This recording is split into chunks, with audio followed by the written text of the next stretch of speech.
Welcome back to another episode of Lifting the Soul Ministries podcast. And today we are bringing up the topic of respect.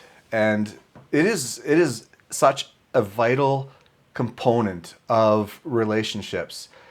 And it's one of the sayings they say, like, men feed off of respect and women feed off of love. And I believe that respect goes both ways. But let's dive into this and let's talk about what's going on with this respect thing and how it really does affect a relationship, or how it can really bring a relationship together. What do you have to say about that, Jason?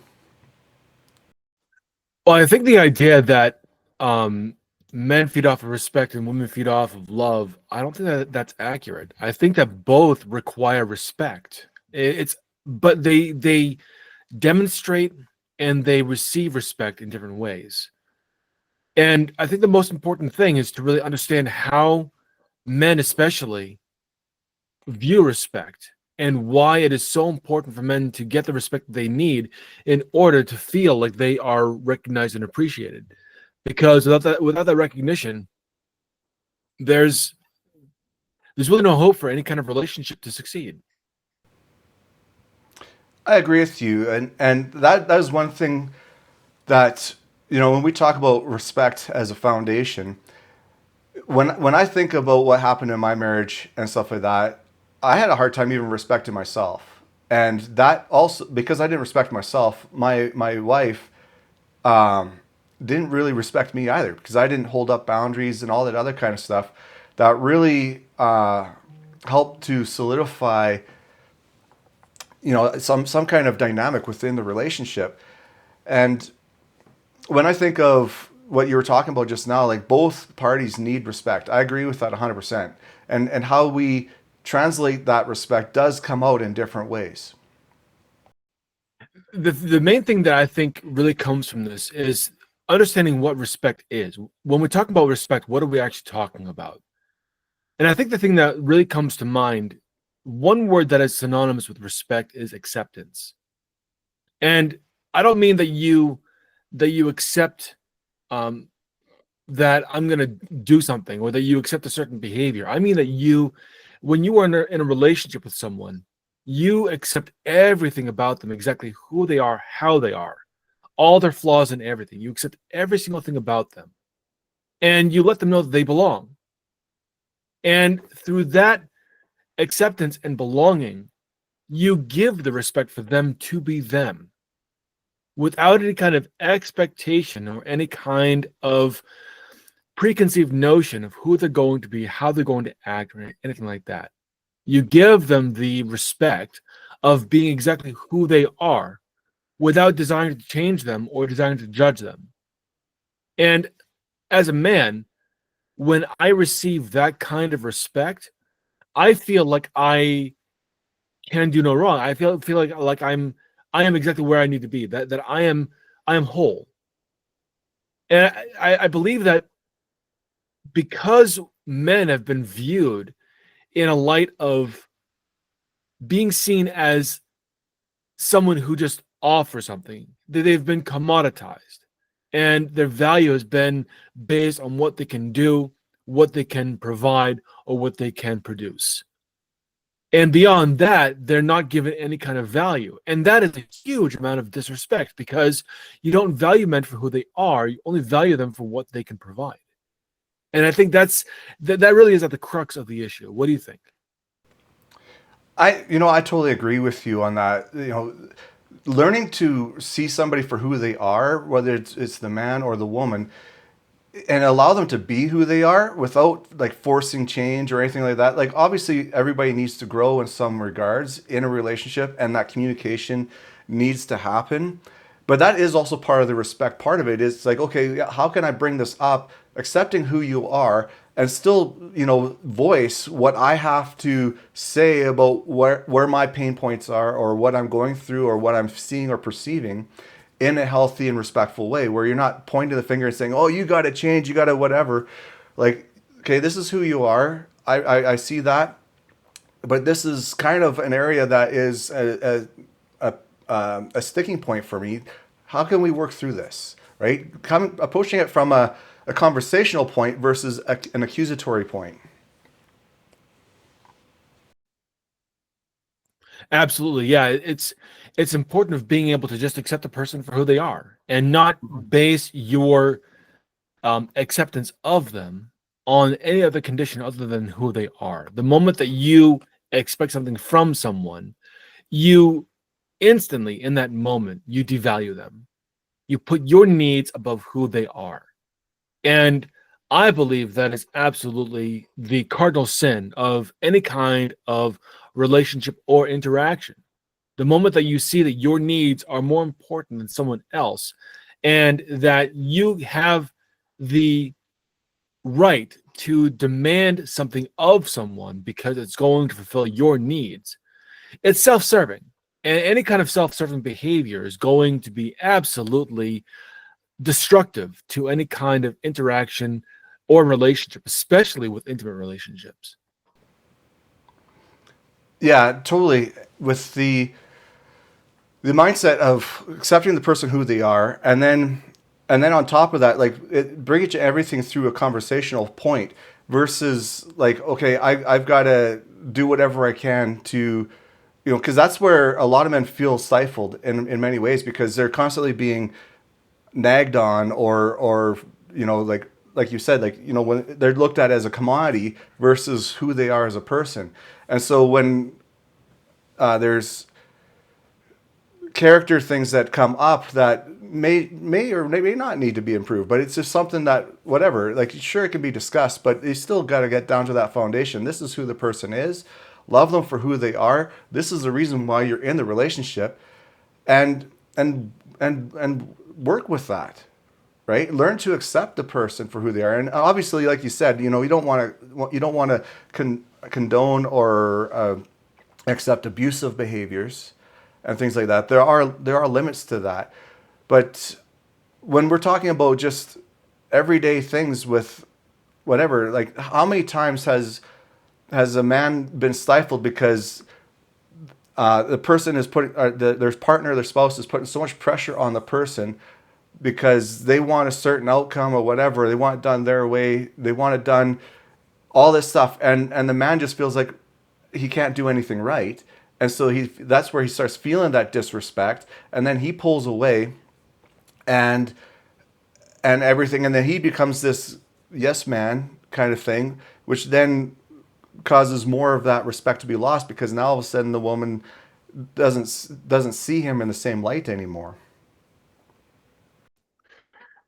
You mentioned something about the idea of abuse, and I'm a firm believer that abuse can only happen if you no longer accept a person for who they are and you put the needs that you have above any kind of relationship. And abuse comes in many forms. I myself have been the victim of emotional and verbal abuse in many relationships. And it has really, it, it kills your self-esteem, your confidence, and your self-worth. And I spent a lot of time really trying to regain that from even the relationship with my mother all the way on. I've had a string of relationships and interactions where I was made to feel less than. I was told by many people, specifically women, that I was not good enough, or that I did not respect women, or that I wasn't meeting a certain criteria, whatever it might be. And the idea that in order for a man to be considered a man, he has to meet a certain criteria is absolute bull. And it really rankles my inner being when it's posed that men have to be a certain way. They have to have either a certain income or a certain look, certain behavior, whatever, in order to be respected. A a person deserves respect for the simple fact that they are a person. And if you aren't willing to give them that, then you are not fulfilling your job in a relationship or as a person, as a human being. You believe that if you believe that certain people have certain value, or that a person's value can be determined based on what they do, produce, or create, or what they bring to the table, then you're missing the point. And more relationships become destroyed because of this idea that respect has to be earned. No, in this aspect, respect is not earned. Respect is inherent. And it's important for all men that are listening to this to understand that you as a man deserve respect simply because you are a man and you are a human being. I agree with you 100%, Jason. I went through a lot of the same things that you were talking about with relationships in my past as well, where I just was crushed emotionally, constantly left with this feeling of not being good enough and everything, and had all these expectations that were put on me that were, in some ways, I almost want to say unrealistic, and or they weren't spoken and they were just kind of, just all sorts of stuff like that. But I agree with what you're saying as well with the fact that people are people, and we the respect is something that you talk about being inherent. And I agree with you 100%. It doesn't matter who the person is, what they look like, what background they have, what they've done even. As a human being, we should respect them and stuff like that. Even if we disagree with their ideologies, if we disagree with their lifestyle, all that kind of stuff, they're still a human being, and they need to be loved as a human being and respected as a human being for that. And everything else, we need to set that aside from our own standpoint, because that's where like judgment and all this other kind of stuff comes into play, where we see people through this lens of superiority, where in some way we're better than them, so we judge them in some way, and then therefore we're not really respecting them, even though we may not disagree with them 100% or whatever. And one of the biggest problems about this, when you deny someone the respect that they deserve simply because they are who they are, when you cease accepting someone, or you refuse to accept someone for who they are, and you place a condition by which respect can be attained, something dangerous occurs. Eventually, a man who is constantly disrespected is going to decide that he no longer needs your support or your belief, your love, your attention, whatever. And he is going to do something drastic. He is going to do something, either leave the relationship, or in many cases something worse happens. They make a fatal decision, or they make a decision that impacts others in an unhealthy way. And that decision is made because they refuse to be disrespected any longer. The amount of disrespect a man can take is vast until they've reached the limit. In which case they decide, F it, I'm just going to do what I need to do because I'm going to do it. I think it was Jordan Peterson, yeah. He actually talks about this. He talks about that when a man, I'm going to butcher this, I know I am. When a man is no longer respected, he becomes something even more dangerous. He becomes someone who has nothing to lose. And because of that, he acts in ways that are only beneficial to him. And that may not be an exact quote. I know that Peterson does talk about something like this on his show, or in some kind of quote. We can find it later. But the idea it still stands that when men decide that they're no longer going to be respected. I mean, we've seen this already. We've seen the red pill movement, the MGTOW movement, the men going the other way, and all the kinds of things going on where men are disenfranchised by relationships by modern women who have completely become self-serving, and men are like, okay, well, if you're not going to respect me, I'm not going to give you the time of day. And now we're seeing the fallout from that. Men are deciding that they're going to do their own thing rather successfully. Women are wanting to do the same thing, realizing, oh crap, I messed up. And now the fallout of that is beginning to show forth, thankfully. And I think you're going to see that because of all this, there's going to have to be a change. And this has nothing to do with just the idea of respect and acceptance. This is a survival thing. Because by talking about respect, we're also talking about the idea of what sustains human capacity. What is it that keeps the human condition going on? And one of the biggest parts of that is that respect. It's that acceptance and belonging. That does play a big role, and you brought up a lot of huge points in regards to these things that are happening in our society today, where men are pulling away from being in relationships because they're like, well, what's the point? You know, especially marriage, right? Like, there's more and more men that are afraid of being married because, you know, they're with the history of relationships ending prematurely. They're no longer a lifelong relationship, even though the vows and the commitment is for a lifelong relationship.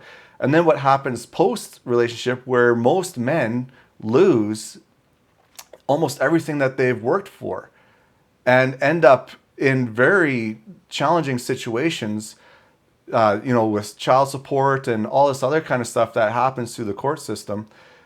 And I know this is all aside, but what we're getting at is this idea of the lack of respect in society, from both sides, but particularly from what we're talking about with women towards men and stuff like that.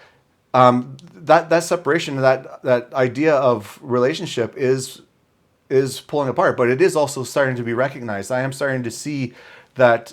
On my end, I'm starting to see social media posts where there are women that are standing up saying, hey, wait a second, ladies, we're doing something wrong here. And so there is a voice coming out that is starting to change the story, starting to change the narrative. And that's a positive thing.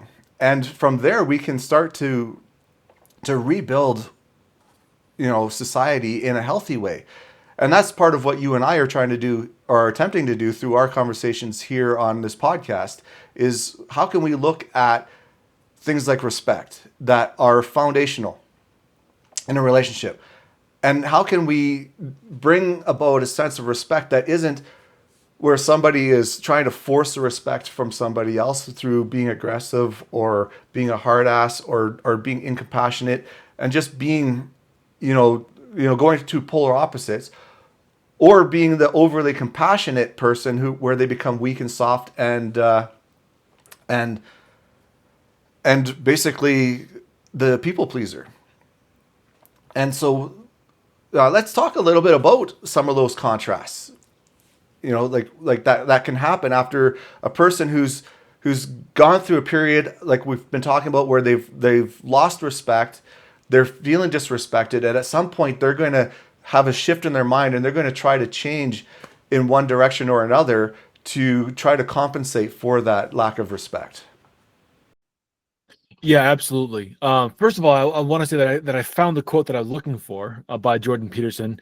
It's a harmless man is not a good man. A good man is a very dangerous man who has that under voluntary control. And the whole idea of that is that a man who is harmless, or who is seen as harmless, eventually is going to be dangerous without having that danger under control. And that is not a good man. And this goes under the whole idea of if men aren't respected, then it's because they're seen as harmless. And as Jordan Peterson puts out in that quote, a harmless man is not a good man, because eventually he becomes a dangerous man. But the idea here is that being harmless isn't going to cut it. What's going to cut it is that restraint, understanding that you have a fire within you, but you restrain it voluntarily because you know it does not serve anyone to unleash it unless it's absolutely called for, which in most situations it's not. And the reason why this is important, because a lot of men's respect comes from their strength. And a strong man is a good man, because a strong man is one that's capable and has their violent tendencies under voluntary control, which is important. And so in that sense, when a man is acting like a man, when a well-adjusted man is acting like himself, people give him a certain amount of respect and deference, because he has that sense about him that, okay, you are someone that I can feel safe with, because even though you have this edge to you, that edge is actually what's going to protect. And because of that, I feel like this is good. And men who feel like they can show this feel also that they are purposeful. And if they can't feel that way, then it's almost like the relationship or the interaction or whatever they're doing is a prison.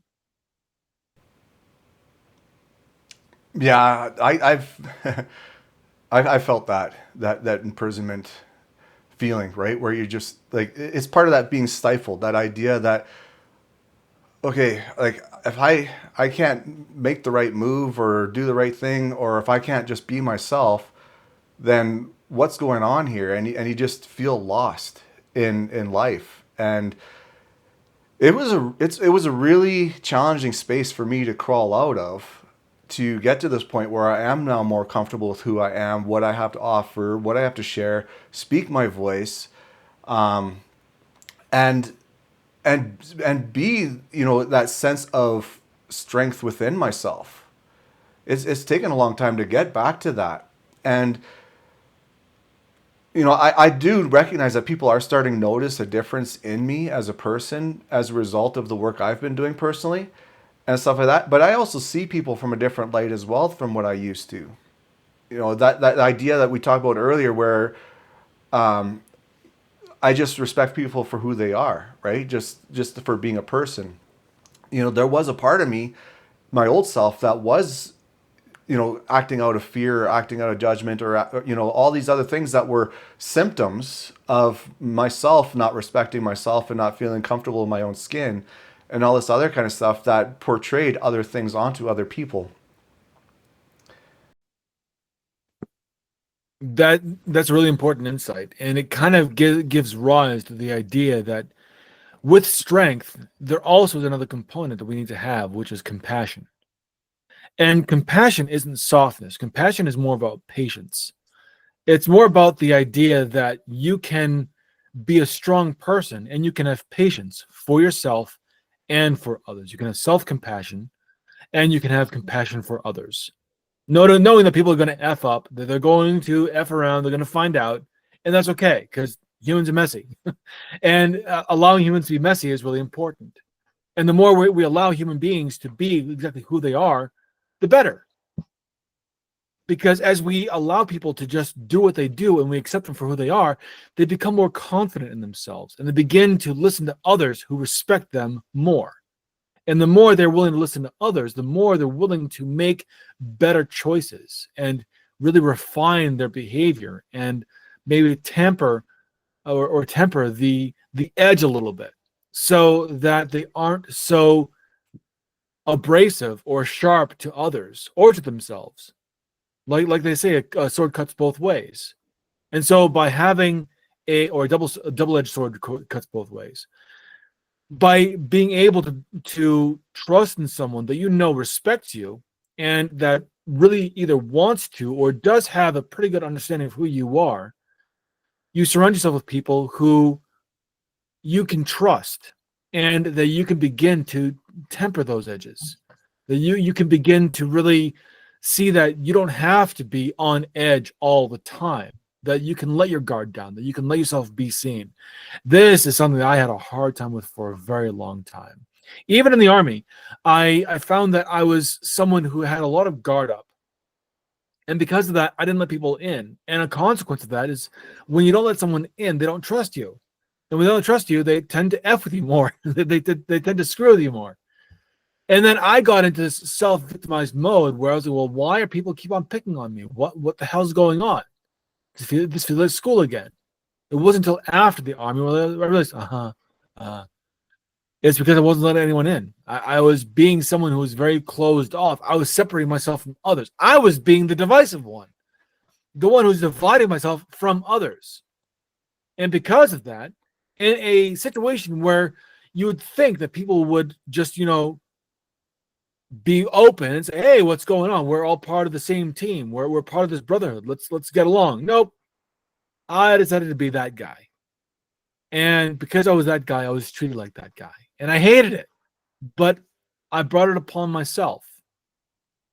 And there is a lesson here that even though we sometimes don't get the respect that we deserve, or that we feel that we deserve, or that we are owed just for being people, we also have to consider, what is it that I am doing, or how is it that I am conveying myself that is making others want to treat me this way?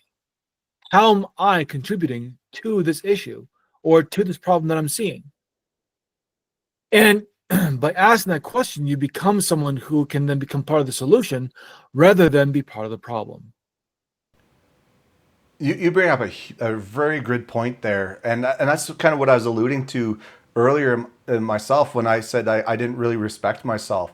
I was that person that was very closed off to others, and stuff like that, because I had that victim mentality for so much of my life.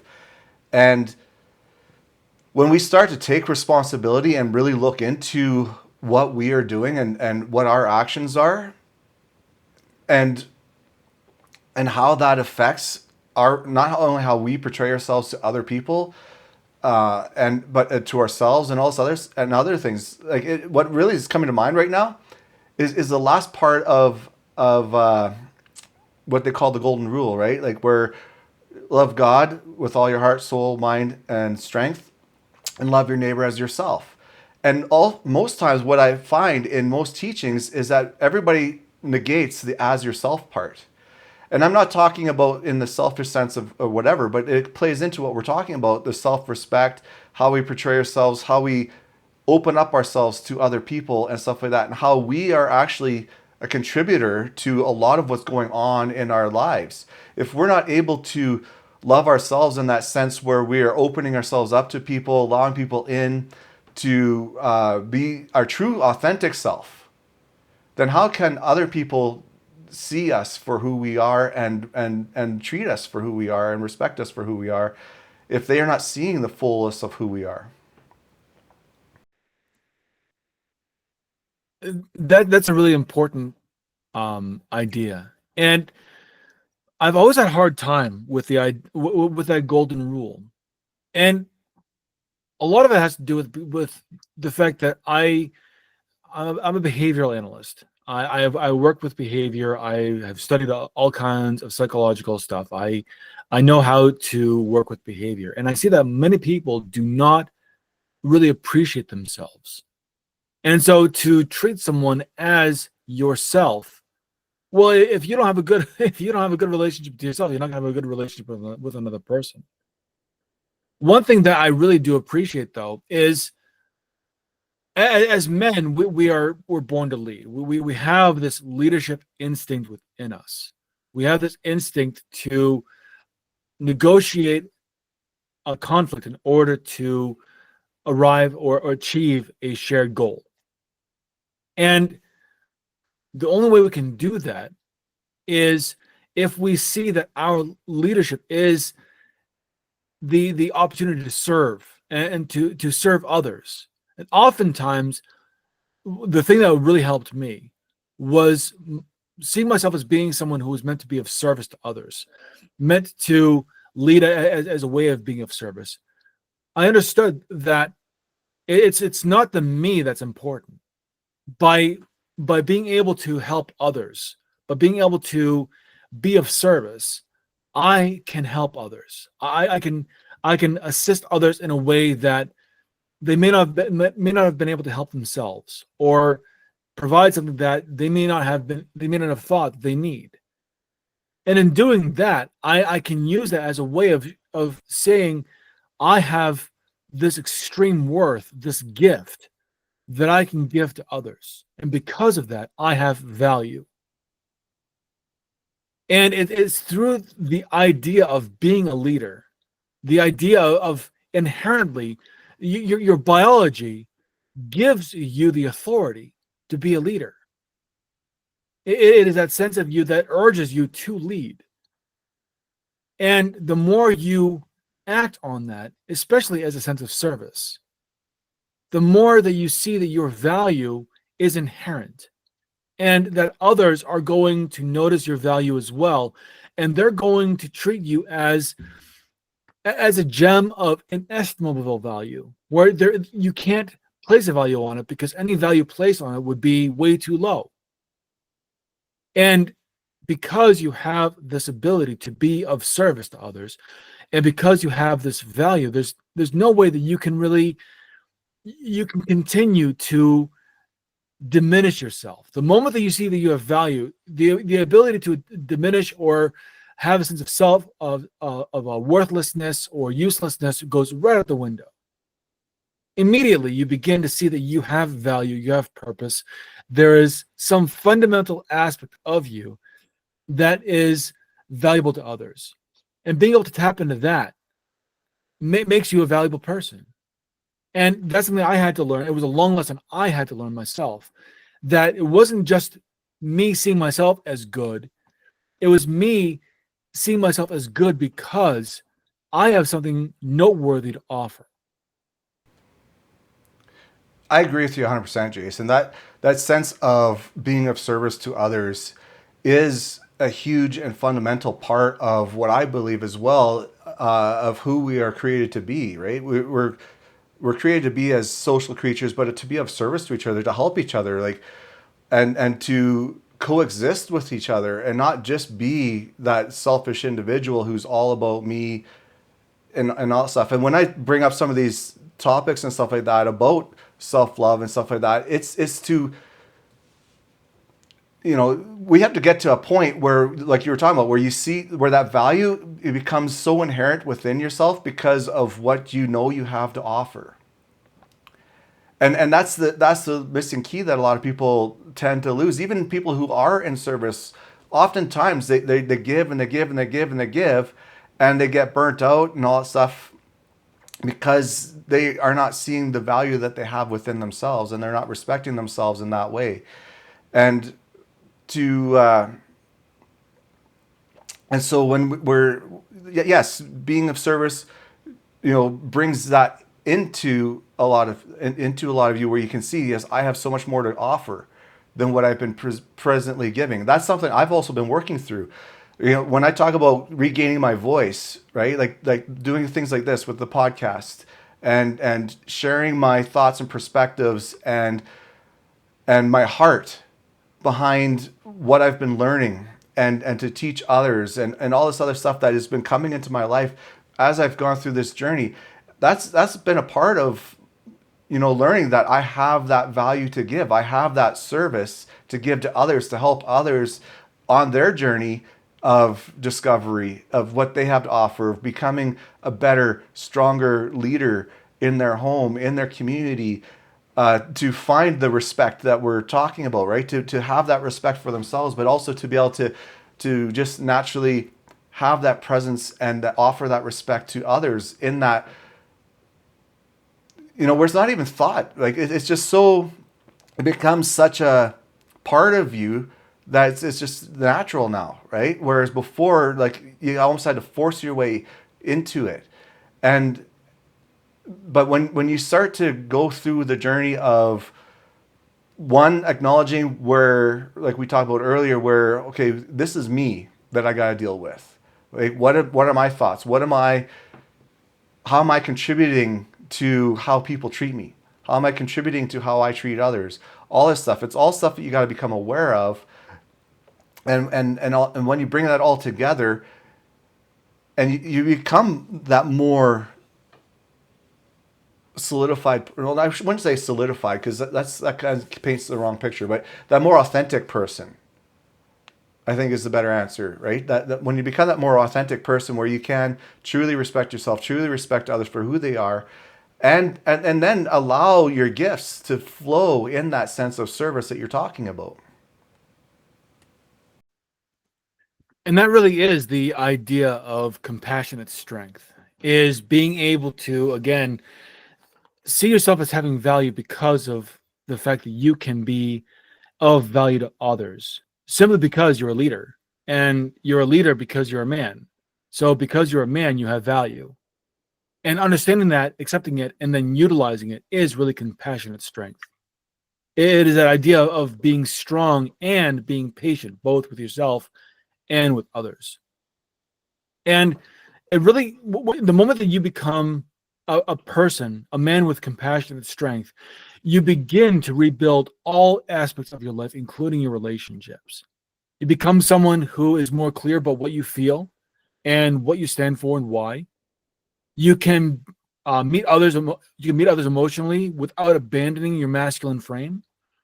You can calmly but firmly assert your needs, standards, and boundaries, as well as reinforce them.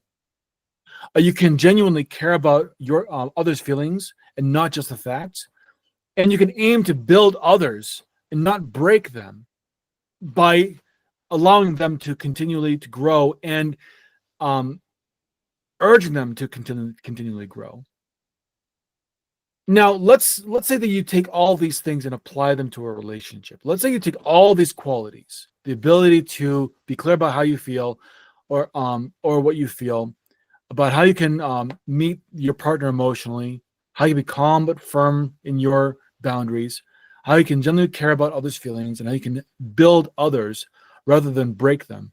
If you apply that to a relationship, how do you think that might impact the relationship? That will make a huge difference in the relationship when you're able to be that person who is open and clear about what's going on in your life, what you stand for, um, the things that you want to bring into, say, the relationship itself, and how you want to work together with your partner. When you are able to be that person who can connect with your partner on a or your spouse on that deeper, more emotional level, and truly feel into what she's talking about, not and be present with her when you're in these conversations, it makes a huge difference. And then also to be able to properly and firmly hold on to things like we talk, like boundaries and stuff like that, where it's like, okay, like I'm not going to tolerate certain behaviors, and I'm going to stand firm on that and not let these boundaries slide. But you're not going to do it in a way where you're going to be like yelling at the person. You're just like, hey, listen, we talked about this, and you're crossing a line here, so let's discuss this, right? Like having that assertiveness, but at the same time having the compassion for the other person, because they might be, you know, they it might be something that is a behavior that they've grown up with for a long time, and it's something that they may not necessarily be fully aware of how they react or respond to things, or they might be going through something that has happened that has triggered something in their life. So having that compassion to also realize that this person is in whatever space that they're in at that moment, and then also talking to the person in a way to build them up instead of pressing them down, right? When these things come up and stuff like that, it's like you're not pointing the finger at them and going blah blah blah blah blah. You're like, whoa, wait a second. Hey, how can we do this better? How can we lift each other up in this moment and work towards our common goal, which is becoming that stronger couple? Exercising these qualities and working through with this mindset in mind will have a huge impact in how the relationship moves forward. And the more we get into the idea of exercising these qualities and these traits, the stronger and healthier the relationship will be, and the easier it will be to come into these moments of working in this way when those times come up, because they are going to come up, right? So things happen in life, and sometimes it can be unexpected. Sometimes it's just something that's building up over time. But the more proactive you can be on things as well, within things, and be aware of what's happening. And this is where you really A lot of times people in relationships, part of not only the respect that gets lost as they're pulling apart and all that stuff, but they really stop after the initial dating phase, honeymoon phase, where they're really kind of pouring into each other. After they've kind of say caught each other, they tend to, well, okay, I've got the person now, so I'm just going to coast. And they stop studying their partner. They stop learning, the things that makes the person that they're in a relationship with who they are, right? Those things are something that should be constantly, looked at within the relationship. How can we continue to study each other so that we know each other so well that when we are going through these things, we can navigate through them by using these methods that we were just talking about? And that is the definition of compassionate strength. Basically, you become someone who can hold your ground, as well as someone who can hold your partner's heart, and do both at the same time without feeling like there's any kind of attack. And the more you can do that, the more she feels that she can trust you, because you are standing in your frame, someone who is worthy of respect because of the respect you have for yourself and what you are willing to do, even the hard things, the things that feel like they are going to be insurmountable or they might lead to a negative outcome. Being able to JFDI, just do it. You can add the F in as you see fit. But understand that through your standing in compassionate strength, you become the kind of man that your partner or the partner that you will find eventually has been looking for. It's because you are a man who is meant to be a leader, who has the ability to act in this way. And so what you do is you become someone who is able to acknowledge your feelings, acknowledge their feelings, hold your boundaries, and still be seen as someone who has the vision for the future that you both can co-create. Yeah, and that's the thing when we look at this future with our partner and stuff like that we can co-create, and we look at exercising these principles that we're talking about. It's a beautiful future where there is true, like you start to become more harmonious within each other, as the relationship goes. Like, yes, there's still going to be those times and places or whatever things happen, but the more that you bring this into alignment, the more as a man that we are able to exercise these principles and be that compassionate leader that holds a place of respect for our partner, and is that transparent person that is relatable, that is assertive, that is compassionate, that is empowering, that brings that sense of safety where the woman can now, in a sense, melt in your arms in a way where she is feeling like, yes, I can be my true self with this man, and he's going to hold space for me even on my messy days, right? Because they're going to be there, right? And so and in that space, like, you as a man can be like, okay, yeah, she's having a messy time right now. How can I hold space for her? How can I empower her? How can I lift her up? How can I show her respect for who she is, instead of falling back to that, oh, well, wait a second, she's in a messy space, somehow this is about me, and I'm going to play the victim here, right? Like, that goes totally opposite to what we're talking about. And so how can we lean in and really hold space and be that compassionate, strong leader? And it goes by exercising these principles that we're talking about. So if men are listening to this and they're looking for some directly actionable things, here are 3 things that you can do that are really simple, that are going to change the entire dynamic between you and your partner. Or if you don't have a partner yet, something you can keep in mind for everyday use. You can use it with anyone, anywhere, and it will be effective. Trust me, I've used it in every single situation that you can think of, and it has always carried me well. So the first thing is to really listen carefully without needing to fix anything right away. Now, I'm not talking about, that commercial with that woman who has a nail in her head and she just wants to be listened to. She doesn't want anything to be fixed. I'm not talking about that. That's stupid. That's just absolutely dumb. What I'm talking about is not having to fix things right away. Just listen to get a clear understanding of what the problem is. And then after you have that understanding, guide the conversation towards the solution. It's not about listening to people bitch.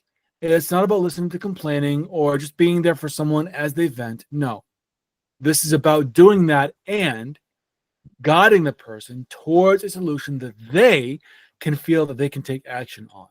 You aren't here to fix anyone. You aren't here to save anyone.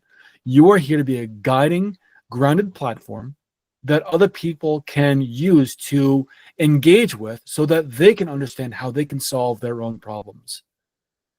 The second thing you can do is set one boundary. If you're going to do it, if you're going to do anything, just set one boundary this week. And make sure that you enforce it. A boundary that can't be enforced isn't a boundary, it's a suggestion. So when you set a boundary, make sure it's something that you know that you can enforce. For me, a big one is being interrupted. I can't stand it when I'm talking and someone just interrupts me. It's a huge pet peeve of mine. My wife used to do that all the time. And so I set this boundary, and what I would do when she started interrupting me is I would just go silent. I would stop having the conversation. I would just look at her, and then she was like, "I did again, didn't I?" Like, "Yep." And so then she would apologize, and then we would continue on, and because of that, she's gotten better at it. I didn't say stop interrupting me. Rawr! I used to do that, but I got away from that and moved more to just being silent. Silence can be very powerful, and it can be a very, very useful tool. Don't use it as a weapon because it becomes toxic, but it can be a very useful tool. So set a clear boundary and then reinforce it calmly, with kindness, and firmly. And then finally, the last thing is whenever you accomplish something, whenever you do set this boundary and you do set it well, when you're able to listen to someone completely and then guide them to their own solution, really celebrate those things, even the small things. Let's say you have a sibling and they talk about something that's going on, and normally you would get, oh my God, this freaking person. But instead, you actually listen to them and you say, have you considered this? Or tell me more about this. And then you're able to help them create a solution or find something or whatever it might be. Or you have a boundary that's really small that you can say, like, don't touch my yogurt. Just throwing something out there. And you're able to reinforce that. And when you can do that and do it successfully in a way that does not create contention, conflict, or friction, celebrate the hell out of that. Really amp it up. Really realize that you have done something major because you probably have never done that before.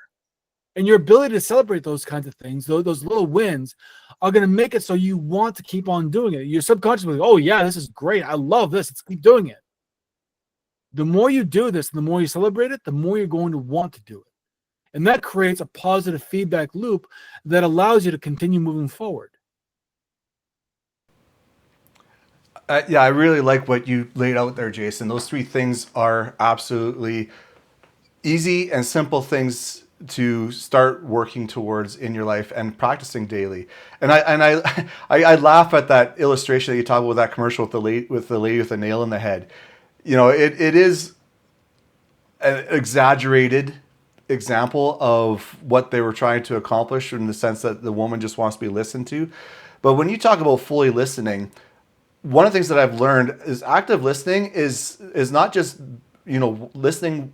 It's listening with intention, but also asking clarifying questions to make it sure that you're understanding where the person is coming from. And when you're asking these clarifying questions and stuff like that, that's then how you can also guide the conversation in a sense, because you're now allowing her to not only share what's going on in her mind and what's going on and everything like that, but it gives her the opportunity to reflect on what she's saying and then potentially come up with a solution for herself in what's going on, right? By asking these clarifying questions instead of getting, well, I would do this, I would do that. No, listen, ask the questions, get clarity around what she's saying, what she's feeling, all that sort of stuff, and then ask questions that will allow her to come to the solution herself. And that is huge. And then with the boundaries, yeah, like it doesn't have to be some extreme boundary, but it's something that if like you talked about, right? Like you don't like to be interrupted. So say it, be clear about it, and then take action on how you're going to do it. Not in an accusatory way when she oversteps the boundary, whatever. Just say, but find a way that will work between the two of you that will express like, wait a second, you're overstepping my boundary, and then go forward from there. And then, like you said, celebrate.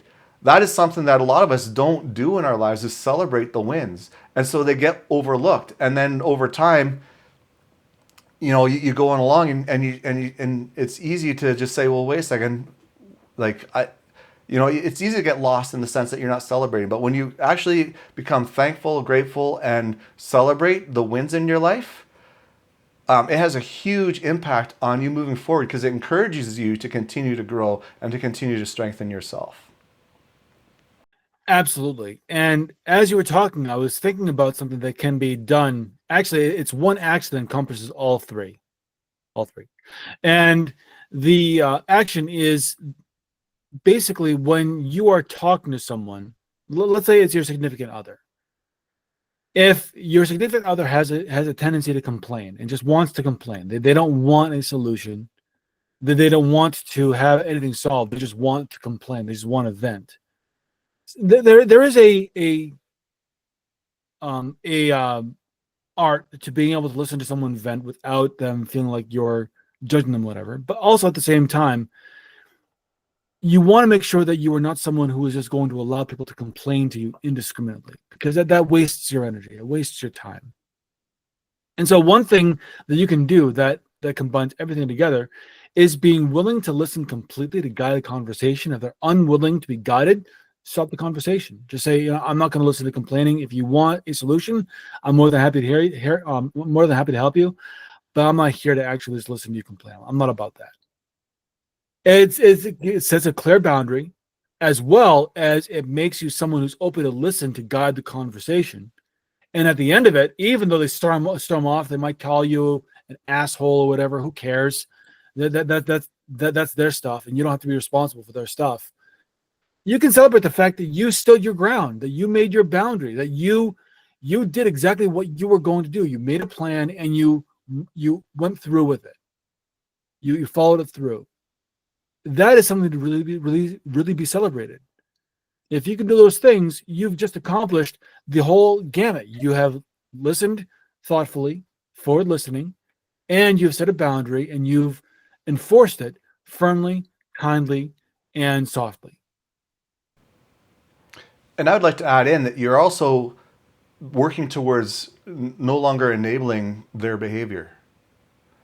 And that's another key important thing is like for you're all doing it in a respectful way, as we're talking about as well. Like, they may not see it that way at first, but the more that you practice this, the more that they will come into line. Wait a second, what am I really trying to do here, right? And that will begin a mind shift in them. So we're coming to a close here of today's episode, and I really appreciate each and every one of you who have been joining us on our adventure as we are moving forward and bringing up these discussions. And today's discussion about respect is another one that is really important in our lives. And I just want to encourage you in this moment that you are not alone. As we've always said before, we have this resource that we're bringing to you on a bi-weekly basis right now. And we're going to be potentially having, well, we have people that are wanting to be guests on our show already. And so that's exciting. And we just really want to pour into your guys' lives. And so we do offer services through our business, Lifting the Soul Ministries. You can find us on our website, liftingthesoulministries.com. We've got multiple social media posts and everything that you can follow through and look at. We'd encourage you to like and subscribe to what you're listening to here, and to help promote our channel, and also share it with others. Because if you're going through it, there's a chance that somebody in your life is going through it as well. And if this message is spoken to you, then it will more likely speak to others as well. So I'd like to encourage you to also share it with others. And know again that you're not alone, and that there are people that are out there that are wanting to help. Do you have any other closing comments, Jason? Yeah, I really only have one. And that's compassionate strength isn't about balancing two opposites. It's about becoming the man whose strength feels safe and whose heart feels steady. And by embracing that aspect, the idea that these two things, although they may seem separate, can come together to create one beautiful, harmonious um, feeling or purpose, that this helps you become a much better leader, a much better man, and someone that others can feel is more capable, someone who is worthy of the respect that you've always been worth. And you can do this. It's not difficult. You have the ability within you to do this, and that's the biggest thing that you need to know. So until next time, much love. Take care, guys.